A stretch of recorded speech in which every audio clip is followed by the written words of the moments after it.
Yeah, hi, this is Kevin Gormley, and this video is not about financial planning or investing. It is about a book I just read called Happy Money, which is about spending money. And so this discusses how we can be happier.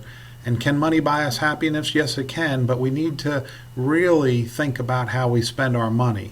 As a financial planner, it's important because consumerism and spending money is such an issue, and if you could stop spending so much money, maybe you could save and invest more. But here's the things that can actually buy you happiness, and they go through some of the things that will actually not buy you happiness. So they talk about homes in the book rather, and the fact that a home actually is something, a physical surrounding that we get used to, and humans are very adaptable creatures. We can adapt to things that are terrific and we can adapt to things that are terrible. And because of this adaptation of human beings, a home actually, if we buy a new house, it will bring us happiness that we have a new house, but after a period of time, we'll only be happy that we have a new house. It will not change our overall well-being or happiness. And so Hattie and I have lived in a number of houses. Some we like better than others. And we have found this to be the case, that a new home doesn't necessarily long-term make you happier. They found that people that lived in really nice neighborhoods were no happier than people that lived in middle-class neighborhoods. So again, you can take this for what it's worth.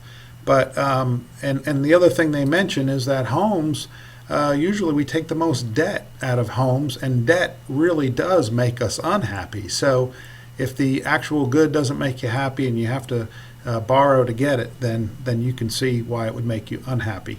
So cars is the next thing, and I'm not really a car person, but they once again show that we get used to whatever we have. When we get a new car, we're extremely excited. But as time goes on, if we're stuck in traffic, we're stuck in traffic with a really nice car. And again, we may like our car more than others, but if we wish to get a new car, for a while we'll be excited. We have a new vehicle. It's brand new. It smells new.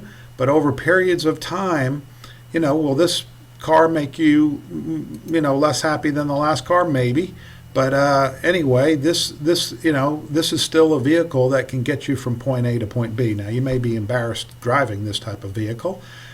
This vehicle is really interesting to me because it goes along with spending money on others. So the next one is about buying vacations and experiences. So spend money on where you spend time together. And what they found is that when people spent money on items that they could have a memory of, it brought them closer together and they were happier. And this is not just vacations. They give an example when they were medical students and they went away for a trip and they spent time in a very poor surroundings with very poor accommodations, but they all remembered how much fun they had together, although the accommodations were not good.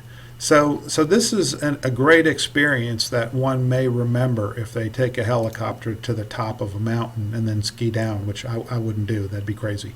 But so buying experiences, because experiences will stay with us. And one of the things that we do every year, my family, is we get together.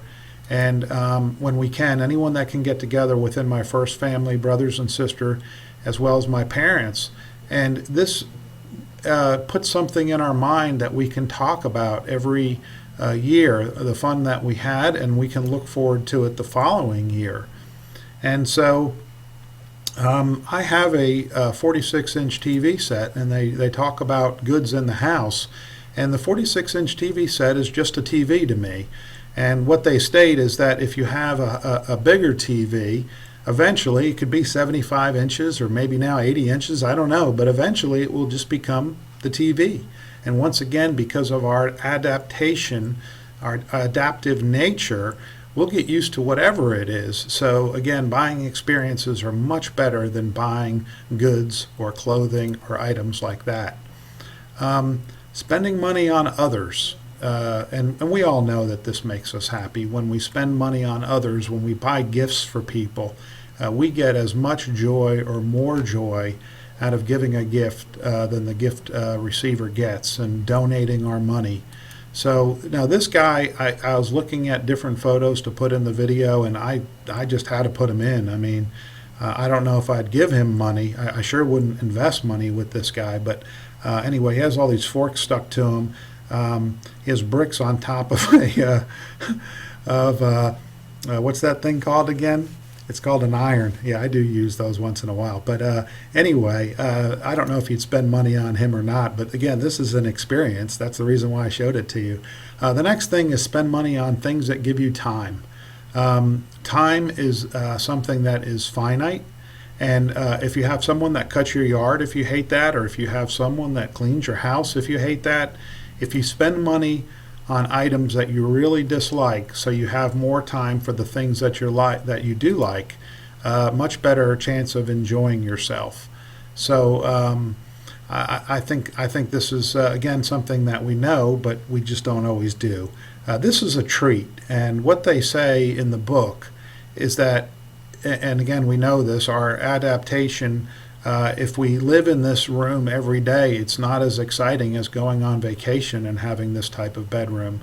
One of the authors talks about that she had a cafe macchiato when she was younger, and it used to be such a joy to her, and she had it year after year, and it became kind of like she would slurp it down without even noticing. So what she does now is she buys regular coffee and then once in a while has something special like this.